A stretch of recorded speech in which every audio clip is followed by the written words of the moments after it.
I'm Paul Alpay po, And I am Bernard John Prudenciado. First of all, on behalf of our group, I would like to thank you for accepting our invitation on such a short notice. Thank you for understanding, ma'am. And we are truly grateful for your participation. so before asking about your work po, can you tell us about yourself and about you po? So before asking about your work po, can you tell us about yourself? Yeah, sure. Thanks for inviting me, and I'm always happy to share about what I do as a profession and what I do for my advocacy. So I am Jelaine Gan. So I am currently an instructor at the Institute of Biology in UP Diliman. So I teach primarily ecology and general biology and vertebrate biology. Currently, I am on study leave because I'm doing my PhD studies abroad. Although I have gone home right now for the holidays and for field work, but I'm usually based, for the next 3 years, I'm usually based in the UK for my PhD in biology course. So my favorite, or I guess my research interest, as I mentioned, is ecology, but primarily my focus of species is the birds. So I study birds as an early career biologist, primarily their biology, their ecology, their population, and so on. I think that's a great introduction about you, ma'am. Thank you so much for letting us to get to know more about. As for our first question po, we would like to know what is your main motivation for taking this course and why and when did you decide that a career in ecology is for you and you want to continue taking this path? So my undergrad is BS Biology in the same university where I am currently teaching. So I went for biology because I already have a very strong interest in environmental science and in animals in general. So this was something that was developed through my childhood, I think. So I got exposed to environment and outdoor activities through Boy Scouts of the Philippines when I was in elementary. And then when I was in high school, I got to join this NGO. It's called the Wild Bird Club of the Philippines. And it's a bird watching organization that promote bird watching or the appreciation of birds for their conservation. So that early start of being exposed to nature, to animals, to birds specifically, that really led me to be basically fall in love with them, and that is my main motivation. But of course, aside from that interest, my actual motivation would be for their conservation. Um, my advocacy is environmental protection, so it all aligns actually well into why I took biology because I want to be able to study the animals and the environment and the ecosystem and be able to learn more about them for their preservation or conservation. Can you ask po how long have you been in this profession and what do you find intriguing and about your specialty and what do you do? Oh, okay. So, I, well, when you say profession, siguro, my BS biology, I started in college in 2013. And then, graduate ako 2017 at nag-masters na ako directly after that. And after the pero while doing my masters, I was also teaching already as an instructor. And then after 3 years of master, I went for full-time teaching na uli. So I can't really pinpoint like which year to start for my profession, but I would say but around 5 years or more, 5 to 7 years of working in ecology.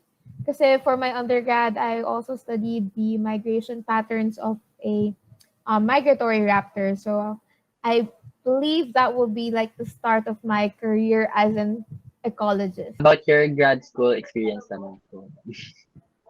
How would I describe grad school? So, you guys are in undergrad, right? Yes po. Yes po, ma'am. Yes. Okay. So, grad school is kind of different. Actually, I would say it's very different from undergrad studies because when we're in undergrad, meron tayong coursework. We just go to our classes and we take it in a wide spectrum. Like we have molecular biology, we have genetics, we have developmental biology, and so on. But when it comes to masters, mas focus na yung inaaral natin. At yung courses mo, they still have some courses wherein you attend a class and you take in what your professor is saying. But a lot of the coursework would be very research oriented, at least in my case.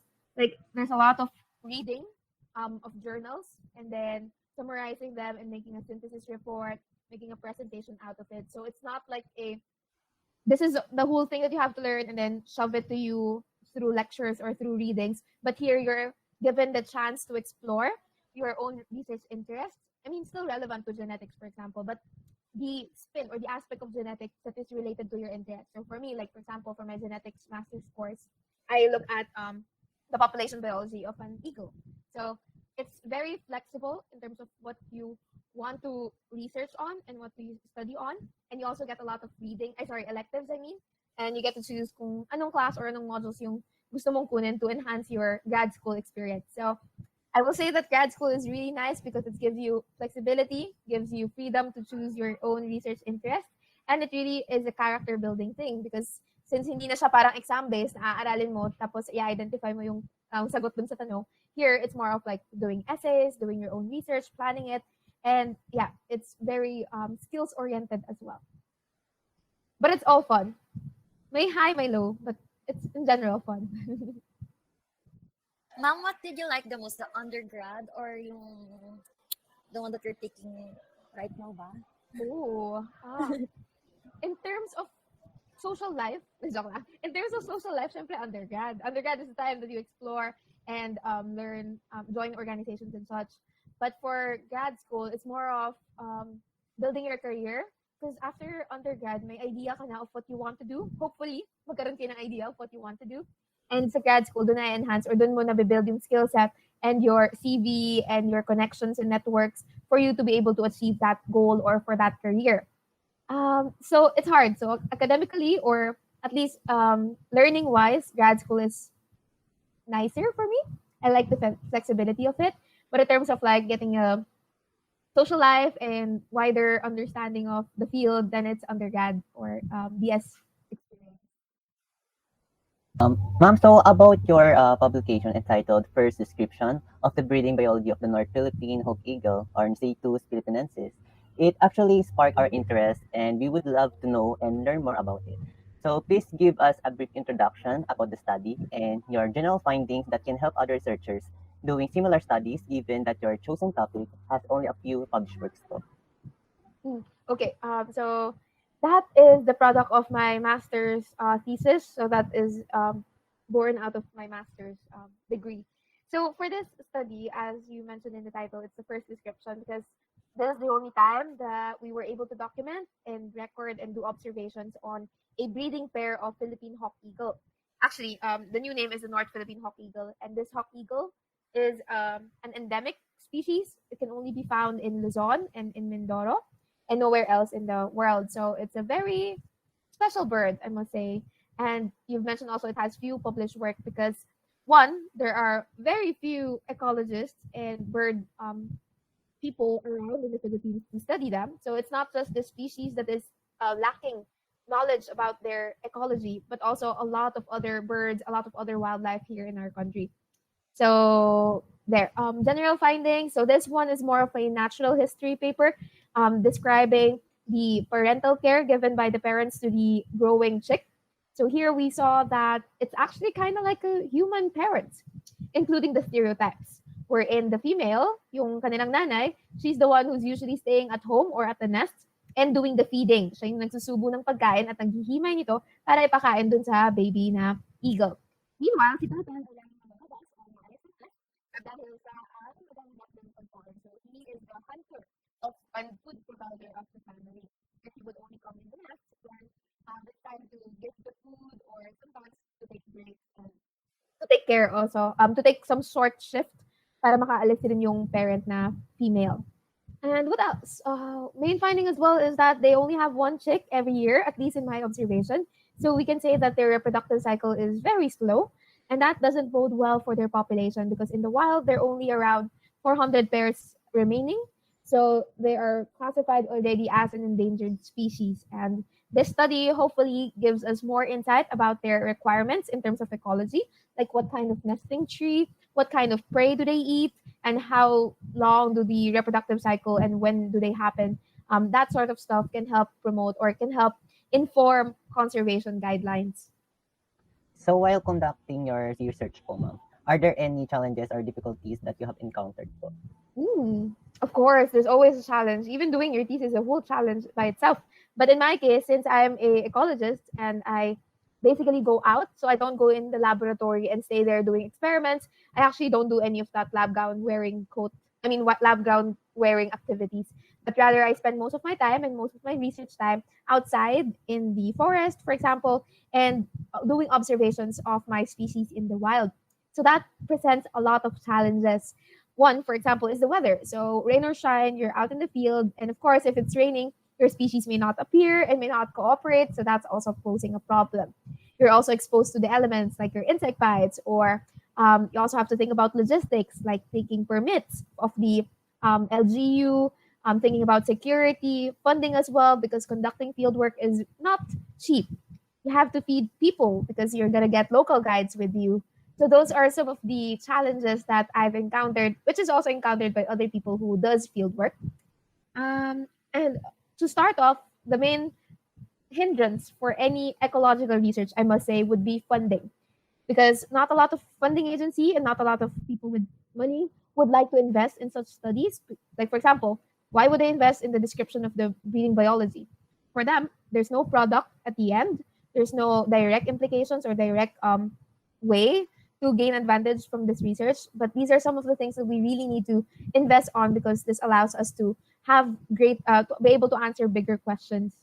And yeah, I think that's a lot already. But lastly, I did this master's thesis when it was during the pandemic. So that's an extra challenge, because it's just so hard to go out in the pandemic and to travel. So out of all endemic bird species living in our country, what made you choose to study the Philippine Hawk-Eagle po? So I actually have a bias for birds of prey or raptors. So these are the carnivorous bird group.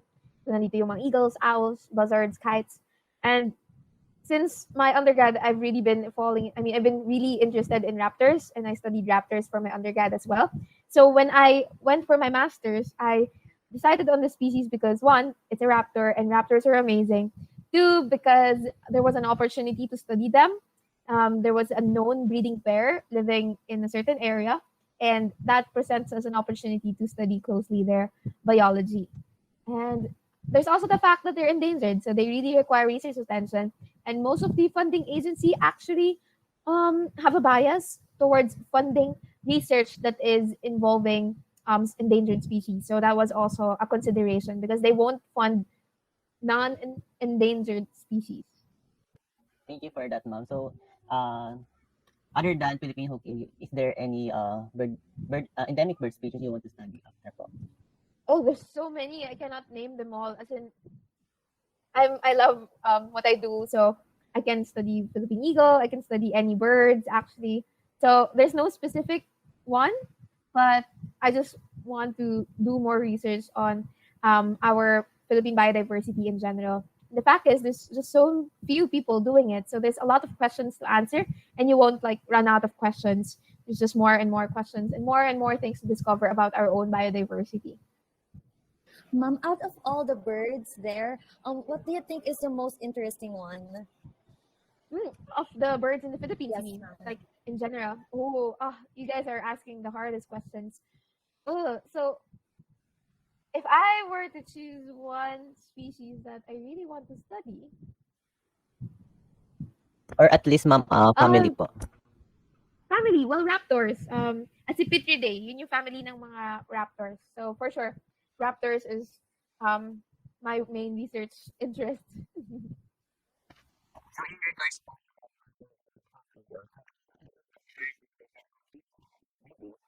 Other references po that showed observed changes in its nesting habits due to climate change and urbanization. Not for the species, but for other raptors, and not in the Philippines as well. So other raptors in other countries, they have noticed and they have studied them. And some of these raptors are actually adapting very well, curiously, very well to urbanization. if you search, you can see in other countries it's very common for them to see black kite in the city or peregrine falcons, and these species have learned to adapt to these modified and heavily disturbed environments because they present novel environments where one, there is lots of prey. Here in cities there's lots of rats, and because there's lots of rats, there's lots of food for our carnivorous birds of prey, for our raptors. So they've taken advantage to that and adapted well. But if this is an advantage, we are not yet sure, because it may be an ecological trap. Like right now, they are doing well, they're flourishing because of the new food items that they can enjoy, but it may not be something that is sustainable, not healthy, and can also be prone for like poisoning maybe, and etc. So we're not sure if it's an advantage in the long run for the population. Do you think with its slow breeding performance po, natural breeding in a protected area will be enough to help the species thrive again? Or human interaction like captive breeding or being released in the wild like the efforts being done with the Philippine eagle is needed po? Okay. So aside from this study, the first description, the fieldwork that I did for this, I actually conducted a survey of forest raptors in Luzon. So I tried to look at and determine their population abundance in different or in 6 sites in the forest of Luzon. And I've noticed that they really exist in low density, meaning konti lang talaga sila sa gubat natin. Pero they aren't as rare as the Philippine eagle yet, which is the critically endangered species. So for this one, at least for the North Philippine Hawk-Eagle, I think they would be better off with on-site conservation efforts rather than off-site. So off-site meaning like yung captive breeding. They haven't reached that point where they really need help in reproducing or in increasing their population numbers.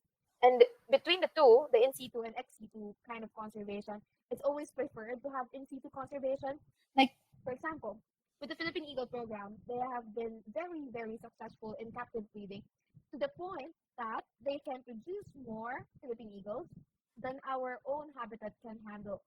Because even if you have so many Philippine eagles from the captive breeding, if there is no habitat for them in Sierra Madre, in Mindanao, then there's no point. They won't be able to release and become wild again, right?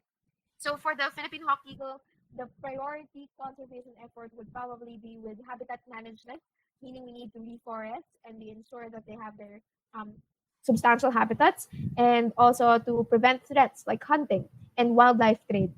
They would thrive if we provide them their habitat and remove those threats.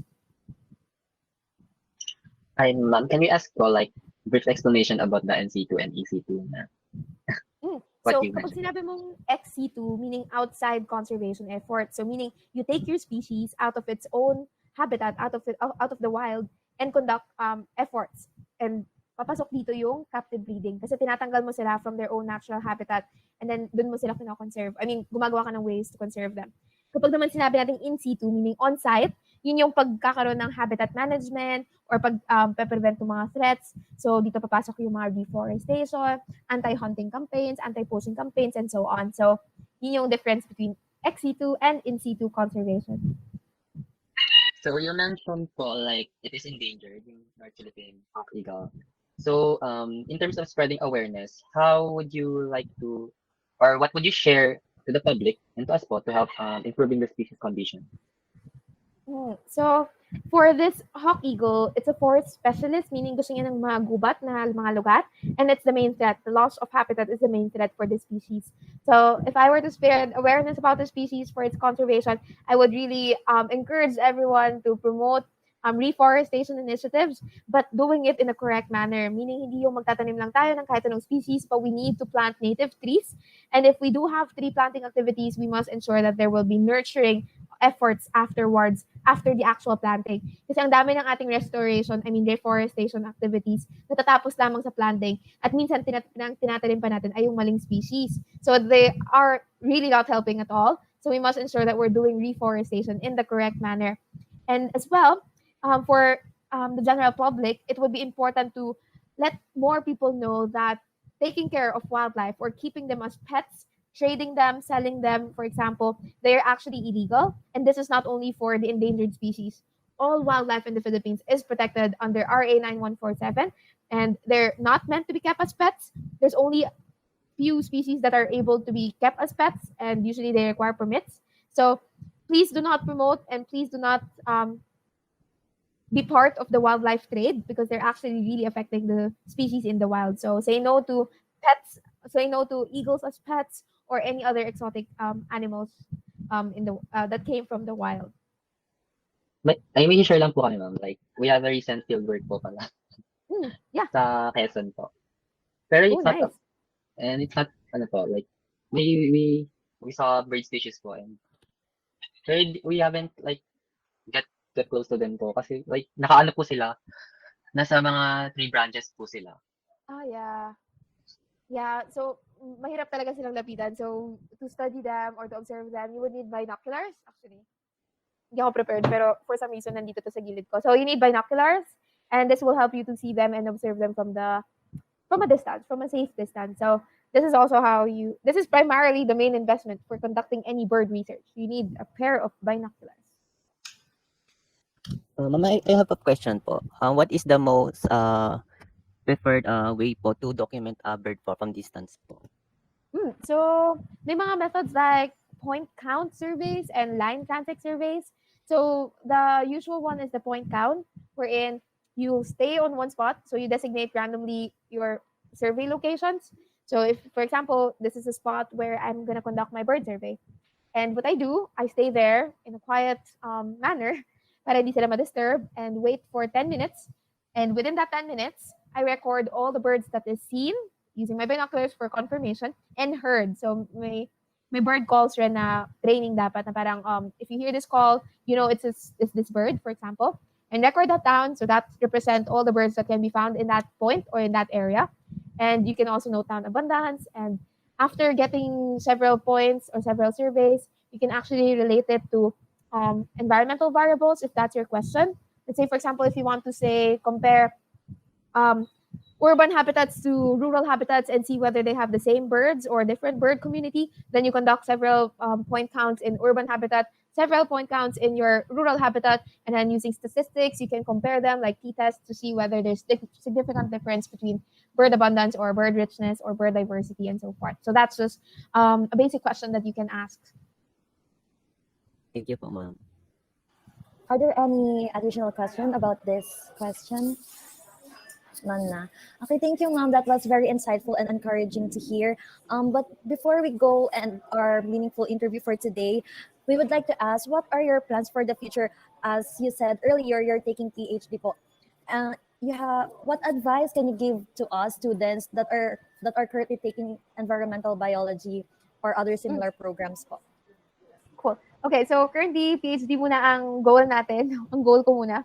At matagal at mahirap na daanan to. Nadadaanan na to. Pero for my PhD, I'm gonna be studying bird communities and their movement in the forest in Cagayan. So that's the reason why I'm back as well in the Philippines. And then, ang gusto kong aralin ngayon ay kung paano naapektuhan ang mga ibon natin sa gubat at kung paano naapektuhan yung galawan nila sa isang lugar kung saan patsi-patsi na yung gubat. So that's called habitat fragmentation.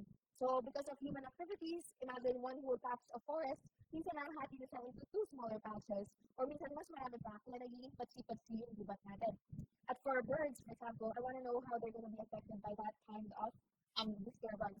Can they still fly from one patch to another to get their needs, or do they stick within one patch because they don't want to go out of that habitat anymore because of its risk?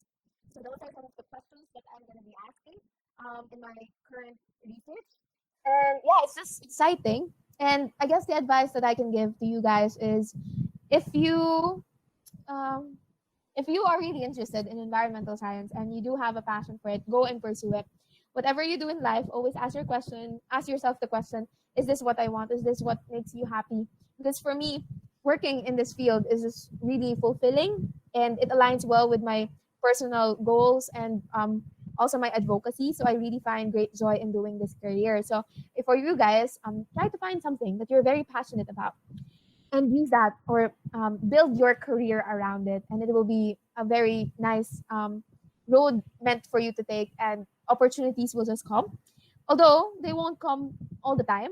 Sometimes you have to work hard for it. And when it's there, grab the opportunity. So all these things that can develop you, take that opportunity. It may be hard work, let's say, being involved in an organization. It may be an additional task, but in the end, it will help you gain more skills, gain network, and it will help advance your career and your life goals in general. So do explore, find what you're passionate about, and make a career out of it, and grab opportunities for you to develop in that career of your choice. Thank you, ma'am, for your advice. I can really feel your passion and love about birds. It's very obvious. And for our last question, Paul, given that not a lot of job opportunities are available in our countries about the ecology. Ah, Wait, sorry. what Do you have any message for those who are scared to have a hard time finding the job? It is a challenge for sure, especially here in the Philippines now. It's not a priority, as I mentioned a while ago, for funding and for employment, but it's improving. So there's hope, and there is a way for you to get work in it. Like for example, you can become a consultant in consultancy firms. They do impact assessment, and that is required by law. So you can help. You can join that industry. You can do research. So there's more academic institutions like your university, my university, they have or they conduct research. So it can be an RA or a research assistant, or you can even be a teacher and promote environmental science to the next generation. So it is scary, but as with any employment, as with any career, it's always going to be scary. Even engineers sometimes get unemployed, right? So it's not just a problem that is prominent in a field of ecology or field of environmental science. So the playing field is going to be tough, but if you build your skill set, gain connection, then you can find a way for sure. There's going to be opportunities, and so don't get discouraged and just continue on. Thank you so much, ma'am, for taking time to share us your research and your insights about birds, knowledge, and experiences. We truly appreciate you making time with this interview. It was such a wonderful opportunity to have a talk with you today. Hopefully, we can meet you again and Yeah, have sana. another talk. Even work with you in the future for conserving the biodiversity here in the Philippines. Thank you so much, po, ma'am. Thank you so much, Thank ma'am. you, Ren. Thank you po, So, okay na ma'am. tayo? Yes, Thank you ma'am. po. That's our last Ayan, question ganda. po.